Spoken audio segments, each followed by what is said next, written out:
आज हम अशोक के बारे में पढ़ते हैं। सम्राट अशोक। इनका जन्म 304 ईसा पूर्व पाटलिपुत्र में हुआ था।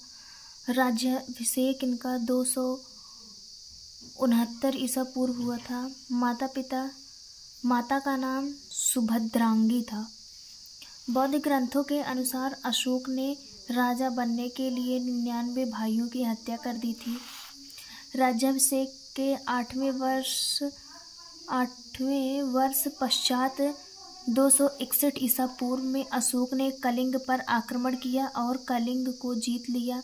पर कलिंग में हुए भीषण नरसंहार को देखकर अशोक का हृदय परिवर्तन हो गया। इसके बाद अशोक ने बौद्ध धर्म अपना लिया और उपगुप्त से बौद्ध धर्म की शिक्षा ली। अशोक का बौद्ध धर्म उनका व्यक्तिगत धर्म था। अशोक ने बौद्ध धर्म के प्रचार के लिए अपने बेटे महेंद्र और बेटी संघामित्रा को श्रीलंका भेजा। अशोक ने आजीवक संप्रदाय के लोगों के लिए गया में बराबर की पहाड़ियों में 4 गुफाओं का निर्माण करवाया था। अशोक भारत का पहला ऐसा शासक था जिसने अपने संदेशों को अभिलेखों के माध्यम से जनता तक पहुंचाया। अशोक के अभिलेखों की भाषा प्राकृतिक थी, जिसे 4 लिपियों में लिखा गया था। ब्राह्मी लिपि, यह अभिलेख भारत में मिले। खगोष्ठी लिपि, यह अभिलेख पाकिस्तान में मिले। अरमाइक लिपि अफगानिस्तान में मिली और ग्रीक लिपि अफगानिस्तान के उत्तरी सीमा में। खगोष्ठी लिपि दाएं से बाएं ओर लिखी जाती है। हम लोग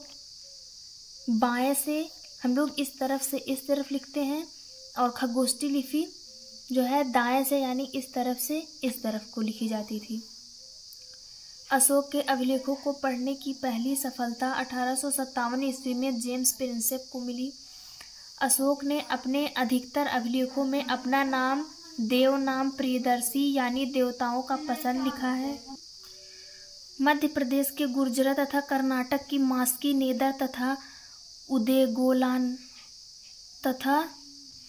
उदेगोलान अभिलेखों में अशोक का स्पष्ट नाम अशोक लिखा हुआ है। राजस्थान के भाब्रू अभिलेख में अशोक ने खुद को मगध का सम्राट बताया है। अब हमारा अगला पॉइंट है अशोक की धम्म यात्रा। अशोक ने लोगों को नैतिकता सिखाने के लिए जो नियम कानून की संहिता बनाई उसे ही धम्म कहते हैं। अशोक का धम्म स्वनियंत्रण पर आधारित था। अशोक ने कहा कि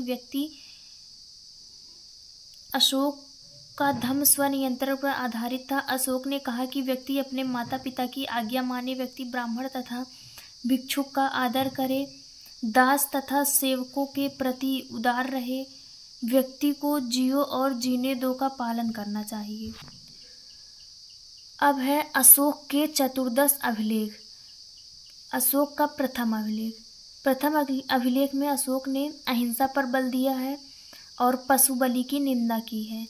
द्वितीय शिलालेख में मनुष्य के साथ पशु चिकित्सा की चर्चा की गई है। तृतीय शिलालेख में अशोक ने 3 अधिकारी राजुक, युक्तक तथा प्रदेशक का वर्णन किया है जो धम्म के प्रचारक के लिए थे। चतुर्थ शिलालेख, इसमें युद्ध के स्थान पर बौद्ध की नीति की चर्चा की गई है। 5वां शिलालेख, इसमें धम्म महामंड नामक अधिकारी की चर्चा की गई है जो धार्मिक जीवन की देखरेख करता था। 6वें अभिलेख में अशोक ने कहा है कि मेरा अधिकारी जन कल्याण के लिए जब चाहे मुझसे मिल सकता है। 7वां शिलालेख, इसमें अशोक ने विभिन्न धर्मों के आपसी समन्वय की बात कही है। यह सबसे बड़ा शिलालेख है। 8वां शिलालेख, इसमें अशोक के धम्म यात्रा की चर्चा है जो इसके राज्याभिषेक से 8वें वर्ष से प्रारंभ होती है। राज्याभिषेक के 8वें वर्ष अशोक गया था। राज्याभिषेक के 20वें वर्ष अशोक लुम्बिनी गया था। 9वां अभिलेख, इसमें सच्ची भेंट और शिष्टाचारों का वर्णन है। 10वें अभिलेख में राजा व अधिकारी हमेशा प्रजा के हित में सोचे। 11वां उल्लेख में धम्म की यात्रा की व्याख्या है। 12वां शिलालेख, इसमें स्त्रियों के स्थिति में सुधार के लिए त्रिमहामात्रा नामक अधिकार की चर्चा है। 13वां अभिलेख, इसमें कलिंग युद्ध की चर्चा है। 14वें अभिलेख में अशोक ने जनता को धार्मिक जीवन व्यतीत करने के लिए प्रेरित किया है। अगला हमारा पॉइंट है प्रमुख अध्यक्ष। शुल्काध्यक्ष व्यापार से प्राप्त, जो शुल्काध्यक्ष से व्यापार से कर प्राप्त करते थे अशोक सम्राट अशोक के काल में। पौतवाध्यक्ष माप तौल के मान को नियंत्रित करते थे। सूत्राध्यक्ष वस्त्रोद्योग मंत्री थे। लूनाध्यक्ष बूचड़ खाने का अध्यक्ष था। लक्षणाध्यक्ष टकसाल के अध्यक्ष को कहते थे। अश्वाध्यक्ष घोड़ों की देखभाल करने वालों को कहते थे। हस्ताध्यक्ष हाथियों की देखभाल करने वालों को कहा जाता था। अकाराध्यक्ष खान मंत्री थे और सीताध्यक्ष कृषि विभाग था। अब है मौर्यकालीन सैन्य व्यवस्था। यूनानी इतिहासकारों के अनुसार चंद्रगुप्त की सेना में 6 लाख पैदल, 30,000 अश्वारोही, 9,000 गज सेना और 8,000 रथ सेना थी। मेगास्थनीज के अनुसार सेना की देखरेख के लिए अलग एक विभाग था जिसमें 30 सदस्य थे। उच्च अधिकारियों को महामात्रा कहा जाता था। चाणक्य के अनुसार राजा को परिस्थिति के अनुसार 3 प्रकार का युद्ध करना चाहिए। पहला है प्रकाश युद्ध यानी आमने सामने का युद्ध, कूट युद्ध यानी चालाकी तथा छलबाजी से युद्ध, दूसरी युद्ध शत्रु राज्य में गृह युद्ध छिड़वा देना। अगला हमारा टॉपिक है सामाजिक व्यवस्था। चाणक्य ने अर्थशास्त्र में परंपरागत 4 वर्णों का उल्लेख किया है, ब्राह्मण, क्षत्रिय, वैश्य, शूद्र। लास्ट पॉइंट है मौर्यकालीन वास्तुकला या कला वस्तु। मौर्य काल में लकड़ी के भवन हुआ करते थे जो वर्तमान में पटना से मिले हैं।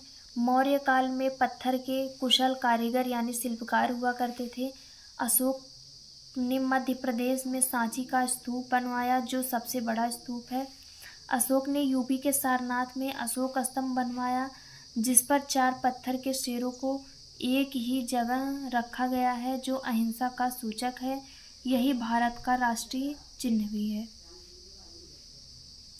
अब मगध का जो 5वां वंश है शुंग वंश, इसके बारे में हम आपको अगली वीडियो में पढ़ाएंगे। तब तक के लिए धन्यवाद।